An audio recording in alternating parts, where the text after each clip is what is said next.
Graça e paz, amados e amadas, estamos em Deuteronômio, capítulo 2. Olha, na primeira vez que eu fiz a leitura desse capítulo, eu falei, nossa, Senhor, tem várias coisas falando de terras, de guerras. E aí eu falei, Senhor, me dá revelação, que aqui tem muitos princípios, muitas verdades. E na primeira leitura que eu fiz, meu coração só tocou em alguns pontos. Depois eu continuei a meditar nessa passagem. Eu quero pedir sabedoria para o Senhor para passar a riqueza desse capítulo para vocês. É extremamente rico. Aqui nós vamos ver o tempo passado no deserto e a vitória sobre o rei de Esmon. Então, agora, se vocês já leram, leiam outra vez com esses olhos, tá? Então, veja só o que diz aqui. Lembre-se, Moisés está dando toda uma revisão para o povo, encorajando o povo para eles poderem cruzar o Rio Jordão e começar a conquista da terra de Canaã. Mesmo Moisés, sabendo que ele não iria entrar na terra, que logo depois dessas instruções ele ia morrer, o espírito de Moisés continuava o mesmo, de encorajar o povo e principalmente Josué, que ia sucedê-lo. E olha só, muitas vezes, aqui já tem um princípio, né?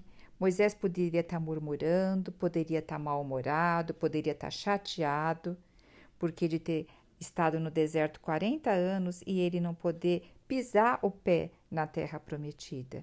Mas não, Moisés estava fixo na visão, estava fixo no propósito. Ele não estava vivendo por condição, mas ele estava vivendo por propósito e por visão. Então aqui então a gente já deu só um panorama, né? Então, olha só, Moisés está fazendo essa revisão com eles.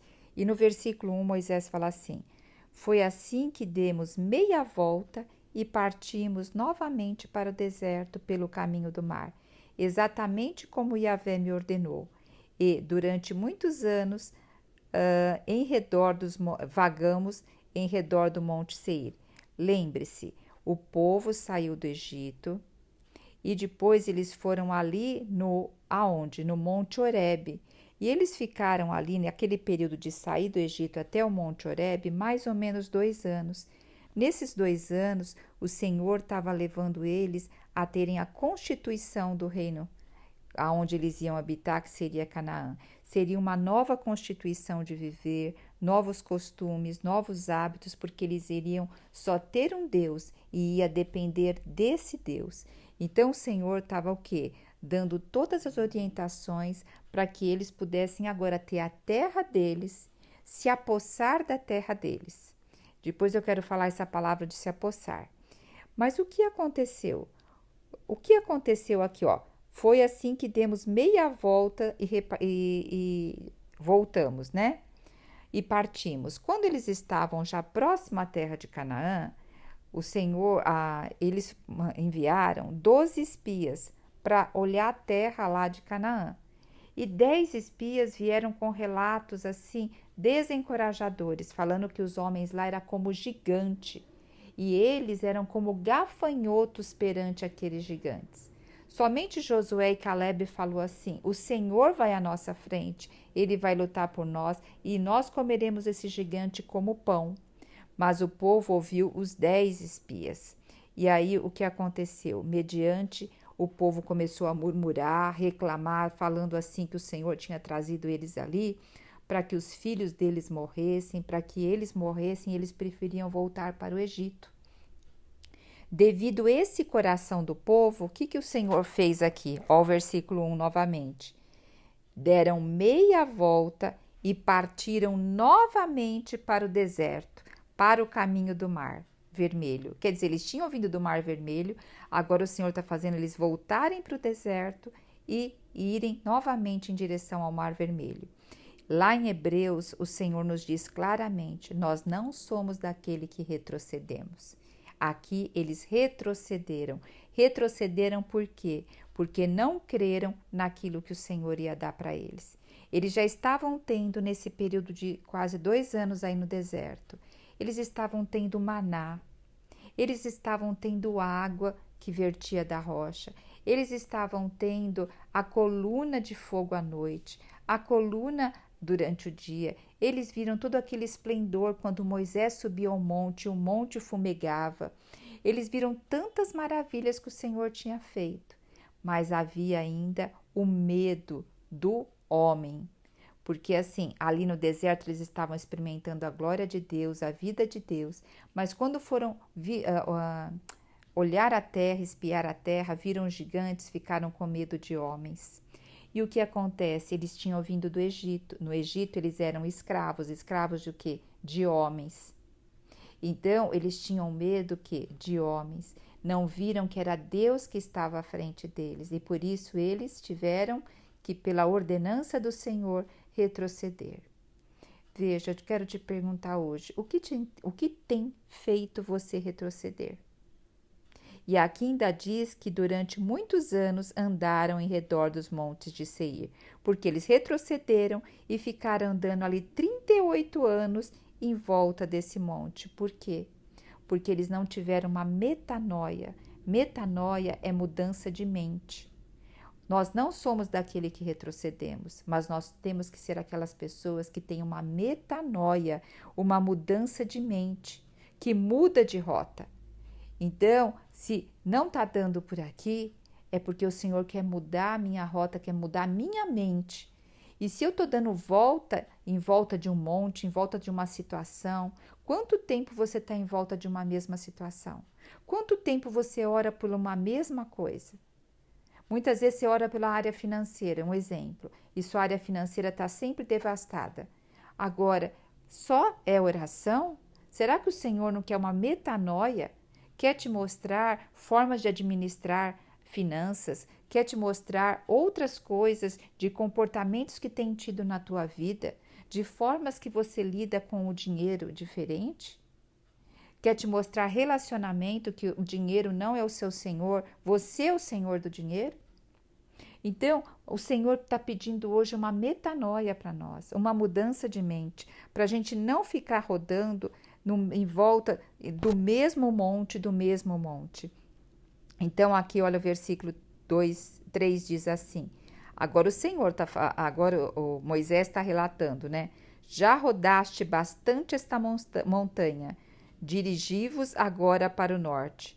Então, eu quero te dizer, hoje o Senhor está falando para você, você já rodou bastante essa forma de viver. Agora, dirija-se, levanta-se.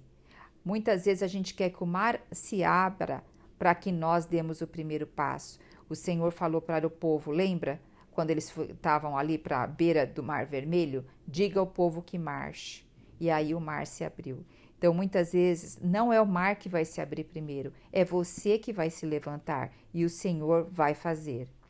E aqui no versículo 4 diz assim, ordena ao povo, vós estáis passando pelo território dos vossos irmãos, os descendentes de Esaú. Então, eles estão passando agora, ele está falando assim, que vocês estão passando pelo território agora de Esaú, que é vossos irmãos. E eles vos temem, de modo que deveis ter cuidado. Não os provoqueis, pois nada vos darei da terra deles, nem sequer o espaço de um pé do seu território. Portanto, foi a Esaú que dei a posse dos montes de Seir. Olha, eu quero destacar outra coisa aqui. Eles estão passando aqui por esse território para poder entrar ali em Canaã. E nesse território aqui, onde eles estão passando, foi dado a Esaú. Lembra Esaú? Foi filho de Isaac, Isaac foi filho de Abraão. Então, Esaú tem a promessa aqui do Senhor. Por isso que chama os teus irmãos, não provoqueis eles. Os teus irmãos, eles temem vocês. Então, tomem cuidado para não fazer nada que provoque eles e eles o ataquem. Muitas vezes, tem vários animaizinhos que a gente fala, o gato me atacou. Muitas vezes, eles por medo de nós nos atacam. Aqui, então, ele está falando, cuidado para não ser imprudente e levá-lo eles a atacar vocês. E até diz assim, não os provoqueis, pois nada vos darei dessa terra. Olha que interessante. Imagine, você no deserto vários anos e aí você se depara com um povo, com uma terra que Você fala, puxa, que bom, se eu tivesse posse dessa terra, se eu tivesse posse desse lugar, como seria bom. Então, qual é a nossa tendência? Muitas vezes o Senhor está nos mandando para algum lugar. A gente está vindo de uma jornada com uma certa sequidão, uma jornada difícil. Aí a gente vê um lugar que é aprazível a nós. E nós queremos muitas vezes tomar posse daquele lugar e parar naquele lugar. Só que aquele lugar não nos pertence. Então, outra coisa que eu quero te perguntar: tem algum lugar que você está parando que não te pertence? E o Senhor está te mostrando outra direção para você continuar caminhando? Muitas vezes nós queremos tomar posse daquilo que não é nosso, daquilo que o Senhor deu para outrem. Por isso, não se compare. O Senhor tem algo para você. Aquilo que é do outro é do outro. Então, siga aquilo que o Senhor tem para você, o caminho que o Senhor tem para você. Então, vamos continuar agora. Versículo 6. Comprarei deles o alimento para comer e água para beber. A preço de prata pagareis a eles. Então, vocês ainda vão pagar a preço de prata. Não é a preço de qualquer coisa. Vocês vão comprar deles. Então, muitas vezes, sabe, a gente não quer comprar de outras pessoas. A gente não quer comprar coisa que outras pessoas têm. Que naquele momento o Senhor está falando, compra. Ainda não é o seu, compra. E nós recusamos e ainda falamos mal do outro. Aqui fala o 7, pois o Eterno, teu Deus, olha que rico, pois o Eterno, meu querido, minha querida, teu Deus, vos tem abençoado em todo o trabalho da vossa mão. Saiba, o Senhor os tem abençoado, seja no muito, seja no pouco. Ele acampa na vossa caminhada por imenso deserto. Hoje nós vivemos um deserto. E saiba que o Senhor está contigo. Ele acampa contigo nesse meio do deserto. E o Senhor está falando isso para o povo de Israel.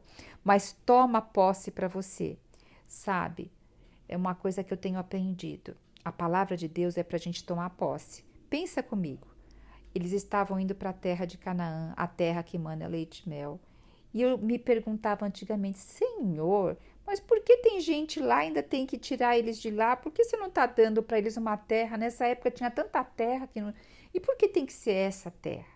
Bom, eu já falei em outro áudio para vocês, era uma terra extremamente idólatra e vem dos filhos de Noé, que Cã foi amaldiçoado. Então ali era o quê? Para tomar e tirar ali tudo que havia que não glorificava a Deus. Então eles tinham que tomar posse. Então o Senhor ia dar para eles, mas eles tinham que tomar posse. Saiba, meu amado, minha amada, o Senhor tem muita coisa para você. Muita coisa para você. Mas se você não tomar posse, não vai chegar a você. Se o Senhor não tomar, se você não se pôr em marcha para tomar posse, o Senhor não pode. O Senhor até quer nos dar tanta coisa, mas o que tem no teu coração que te impede isso hoje, muitas vezes é tanta falta de perdão, é tanto ressentimento, é tanta mágoa, é tanto peso, está tão obstruído que o Senhor não pode, você não tem forças para tomar posse, porque estão todos esses inimigos no seu coração. Saiba que a primeira Canaã que o Senhor deseja que nós tomemos posse é do nosso coração vertido a Ele. E o nosso coração, para ser vertido ao Senhor, nós temos que expulsar todos esses inimigos. Tá? E não pare no caminho que o Senhor não te chamou. Olha quantos princípios tem nessa passagem, né? E já nós estamos em 13 minutos. Talvez eu vou ter que fazer 2 áudios para não ficar muito grande. E aqui, olha, pois o Eterno, teu Deus, vos tem abençoado. Minha amada, meu amado, Deus tem te abençoado em todo o trabalho da vossa mão. E Ele acampa junto contigo na tua caminhada no deserto. E veja só que o Senhor está falando aqui no 7. Eis que durante 40 anos, eu não sei quantos anos você tem, mas eis enquanto tantos anos você tem, teu Deus tem estado convosco e absolutamente não tem faltado nada a você. Mas saiba, Deus quer dar muito mais a você, mas você tem que o quê? Limpar o teu coração para poder tomar posse daquilo que o Senhor tem te dado. Vamos ver agora uma outra coisa. Assim, portanto, cruzamos o território dos nossos irmãos, porque veja só, aqui Moisés está relatando, né? Então, nós cruzamos o território lá dos nossos irmãos de Esaú, os filhos de Esaú, e passamos pelo caminho e vai falando. Então, eles não mexeram ali com Esaú, prosseguiram. E aí depois o versículo 9 diz: Então o Senhor falou comigo: Não moleste os moabitas e não os provoques a guerras, pois nada vos darei da terra que pertence a ele. Eu dei a região de Ar como propriedade aos descendentes de Ló. Então veja só, nós estávamos falando do território aonde eles passaram, que era território de Esaú. Agora nós estamos falando de outro território que eles não deveriam molestar os moabitas. Por quê? Porque eram de descendentes de Ló. Lembra que Ló foi aquele sobrinho de Abraão, que esteve com Abraão por muitos anos, e aí depois foi morar ali em Sodoma, não me lembro se era Sodoma ou Gomorra, uma das duas, acho que era Sodoma, e ali depois coabitou, uma das filhas coabitou com ele e teve filhos, e aí veio os moabitas, mas o Senhor, pela fidelidade, nós não somos fiéis, mas o Senhor é fiel. Ló era sobrinho de Abraão, também fazia parte ali da descendência de Abraão. Então não era para eles molestarem. E veja só, antes de Esaú, dos descendentes de Ló, estarem nessa terra aqui, tanto de Seir como de Moabe, quem habitava lá nessas terras? Eram os Emins, que habitavam essas terras antes deles. Era um povo forte, numeroso, homens altos como os gigantes. Assim como os Enanquins, e os Emins também eram considerados Rafaíns, raça de gigantes. Os moabitas, no entanto, chamavam de Emim. Deixa eu explicar isso para vocês. Gente, vocês olha, antes deles habitarem nessa terra, tanto Esaú quanto Ló, quem habitava aqui? Era os Emins. Os Emins, sabe o que significa essa palavra? Seres amedrontadores. E sabe o que significa, que nós vamos ver mais para frente outros povos? Zuzim, além de grandes, significavam murmuradores e rixosos. E aqui fala que Emins habitavam nessas terras. Era um povo forte e numerosos homens, alto como gigantes Enaquins. Sabe o que significa Enaquins? É gigante mesmo, né? E Emins eram seres amedrontadores, assim como os Enanquins. Enanquins, os gigantes, os Emins, seres amedrontadores, também eram considerados Refaíns. Sabe o que significa Refaíns? Super-homens, raça de gigante. Os moabitas, no entanto, chamavam de Emins. Agora veja só, o que me toca profundamente é que esse povo, que não tinha a presença de Deus ali, não cultuava a Deus, eles tiveram coragem de enfrentar esses povos e possuírem a terra.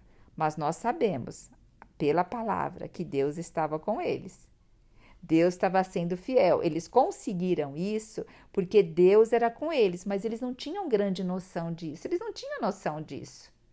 E o povo de Israel, que Deus tirou eles do Egito com mão forte e poderosa, abriu o Mar Vermelho, mostrou todos aqueles bens que eles tinham ali no deserto e o Senhor sustentando eles. Quando eles viram a terra de Canaã, eles se amedrontaram. Ó Senhor Jesus, como meu coração, eu até me arrepio falando isso. Nós temos o Deus Todo-Poderoso dentro de nós. O que hoje tem sido Emins, seres amedrontadores? O que tem sido Enaquins, gigante? O que tem sido Refaíns, super-homens para nós? A maioria dessas pessoas aqui, elas estão na nossa mente. Elas são virtualmente construídas por nós. Veja só, a ansiedade é eu trazer Enanquins, Zuzins, Enaquins, Refaíns, é trazer tudo isso para o meu viver. Sim, o mundo está tenebroso, mas eu vou ficar ouvindo notícia, vou ficar vendo tudo o que acontece, ou vou estar vendo que o Senhor está voltando e nos está ataviando como noiva e as nossas vestes estão sendo bordadas. Então está na nossa escolha hoje, para onde eu vou olhar. Quando a gente fala olhar para o céu, não é viver como ET nessa terra, não. O Senhor nos pôs nessa terra e o Senhor fala na oração do Pai Nosso que venha o teu reino. E esse vir do teu reino é por meio de nós que somos igrejas com pernas. Então, é para nós que o Senhor deu tal encargo. Agora, o que? Eu tenho que estar com meu coração liberado. Eu tenho que crer e obedecer e prosseguir para tomar posse todo dia daquilo que o Senhor tem nos falado. Como esse áudio está muito grande, deu 20 minutos, eu vou parar aqui e vou fazer um segundo áudio. Jesus Cristo é o nosso Senhor.